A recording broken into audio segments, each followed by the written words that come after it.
Hello students, welcome back to my channel. कैसे हो आप सब? उम्मीद करती हूँ बेटा सभी अच्छे होंगे और अपना ख्याल भी रख रहे होंगे।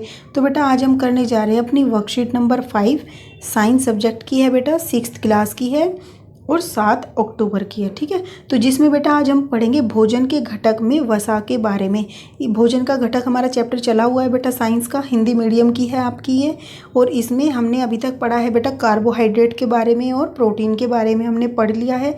आज हम जानेंगे वसा के बारे में। ठीक है, तो चलिए स्टार्ट करते हैं। वसा शरीर में संचित होता है। जो जीव सर्दियों में सुप्तावस्था में चले जाते हैं, यानी कि बेटा वो जो निद्रा में चले जाते हैं, वो सारी सर्दी बाहर नहीं निकलते। कुछ जीव जंतु ऐसे होते हैं सर्दियों के टाइम पर वो छुप जाते हैं कहीं भी, ठीक है, और मतलब कि पूरी नींद निकाल लेते हैं, फिर गर्मियों में फिर निकल आते हैं बाहर। तो जो इसको बोलते हैं सुप्तावस्था, तो वो सुप्तावस्था में चले जाते हैं। वे अपने शरीर में वसा को संचित करते हैं, जो उन जंतुओं के अक्रियाशील होने पर ऊर्जा के स्रोत के रूप में कार्य करता है। तो फिर बेटा जब वो सो जाते हैं, निद्रा मतलब कि निद्रावस्था में चले जाते हैं, तो उनके शरीर को तो ऊर्जा चाहिए बेटा सर्दियों में भी। तो वो ऊर्जा उन्हें फिर उस जो वसा उन्होंने संचित करके रखा था अपने शरीर में, उसके द्वारा प्राप्त होती है। ठीक है, क्या आप किसी जंतु या जंतुओं का नाम बता सकते हैं जो अपने शरीर में वसा को संचित करते हैं?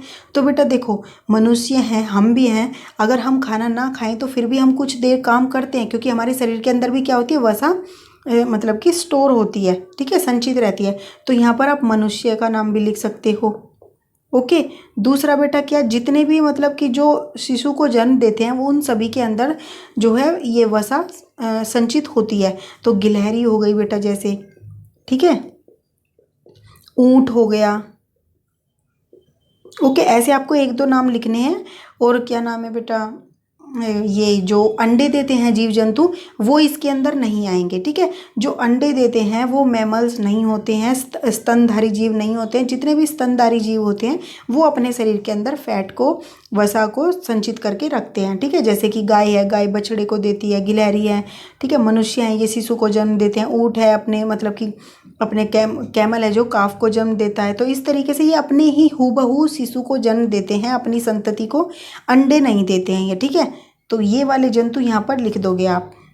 अब नेक्स्ट बेटा, वसा हमारे भोजन का एक महत्वपूर्ण भाग है। वसा ऊर्जा भी देते हैं। अब बेटा देखो, वसा क्या है, एक भोजन का महत्वपूर्ण भाग है जो हमें ऊर्जा देते हैं।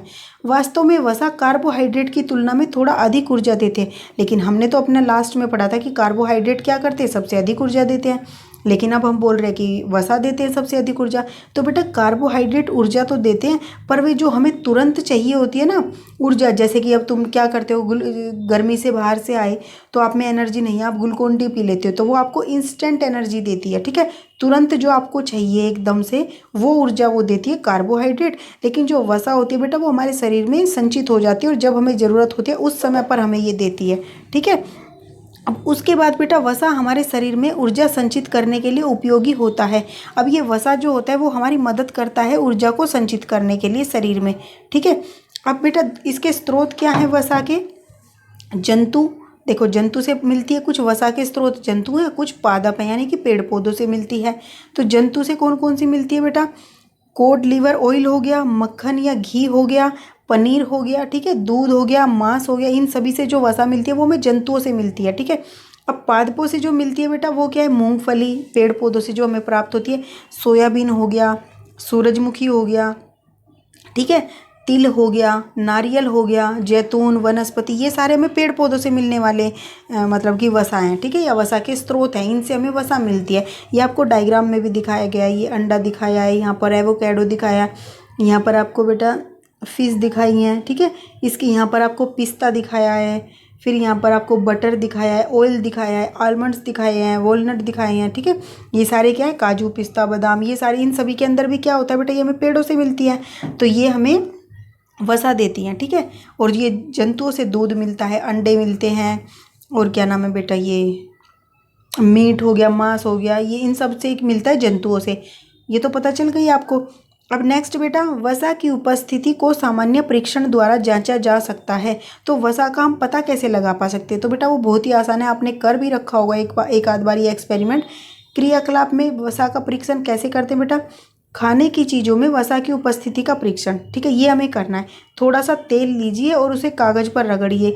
कागज़ तैलीय और पारभासी हो जाता है। पारभासी मतलब बेटा उसके आर पार तो हमें दिखाई नहीं देता, लेकिन वो ऐसा हो जाता है कि धुंधला धुंधला हमें उसके आर पार दिखने लगता है। बिल्कुल क्लियर तो दिखाई नहीं देता स्पष्ट रूप से, लेकिन हमें आर पार थोड़ा बहुत दिखने लगता है। तो इससे हमें पता चलता है कि जब वो मतलब कि जो हमारा कागज़ है बेटा वो तैलीय हो गया, जिससे हम देखो अपनी किसी भी नोटबुक पर रखकर कोई भी हम डायग्राम वगैरह बना सकते हैं उसकी हेल्प से। इतना तो हमें दिखाई दे जाता है उसमें से। तो ये हमें बताता है कि क्या हो गया है, इसके अंदर, इस पदार्थ के अंदर वसा है विद्यमान, ठीक है, इस पदार्थ के अंदर जिसका हम टेस्ट कर रहे हैं। अब बेटा कुछ क्वेश्चन आंसर करते हैं।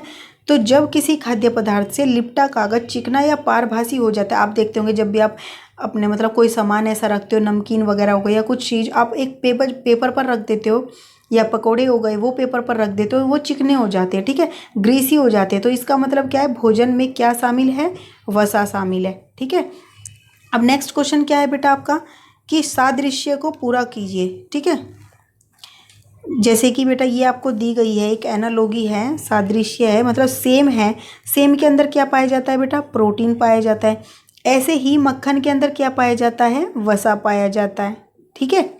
अब नेक्स्ट क्या है बेटा आपका, कि जानवरों और पौधों से प्राप्त होने वाले खाद्य वसा और प्रत्येक के स्रोत का नाम दीजिए, ठीक है।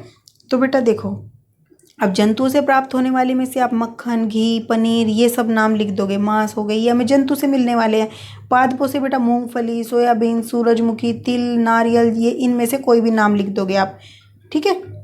एक बोला है पर आप 2-3 लिख देना, कोई दिक्कत नहीं है। फिर अच्छे और बुरे वसा वाले भोजन में प्रत्येक उदाहरण का नाम बताइए।